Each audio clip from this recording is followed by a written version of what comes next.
anybody on earth who needs freezer meals more than busy moms, but most of all, moms who are trying to germ-proof their kids or to have a healthy family, because there's nothing that goes south faster than the quality of ingredients when you have to purchase food.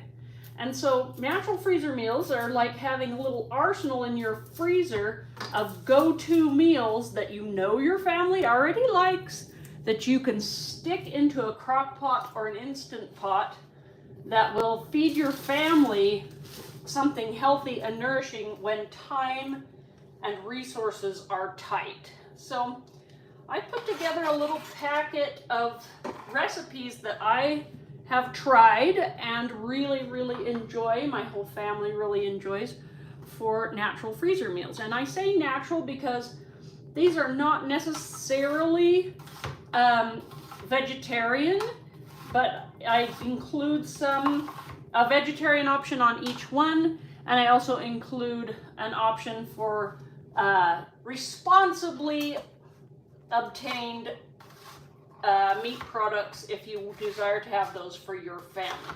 If you have gone to the work of getting those, these can certainly be incorporated, but if you want to just have a natural freezer meal that does not include animal products, they also certainly have that option. Now, as far as sauces and things are concerned, I do not use dairy products in any of these natural freezer meals. Dairy products have the unfortunate tendency to separate and become weird and watery if you freeze them. I read this in a book that I reviewed before I created these recipes on making freezer meals, and the author was very adamant about the fact that trying to make a white sauce, especially for a freezer meal that had both dairy and regular wheat flour in it, would cause those things to become less than ideal in the finished product. So what I did is to follow her recommendation to make a cashew milk sauce that is very rich, very creamy, and to thicken my sauces with rice flour because it holds up well in the freezer and your sauces will stay together. Now, this is a bonus and a benefit for anybody who's making a natural freezer meal who also wishes to be gluten-free, so that's helpful. And it also is just a nice thing to have for those of us who are not gluten-free, so that you can, if you, in a pinch, you need to share a meal with someone who has other dietary restrictions, it's good, but it's also wholesome and nice for your own family. So today I'm working on several different meals at once. I like to put a whole bunch in the freezer, kind of take an afternoon and put together a bunch. So far I've done the classic Sunday roast.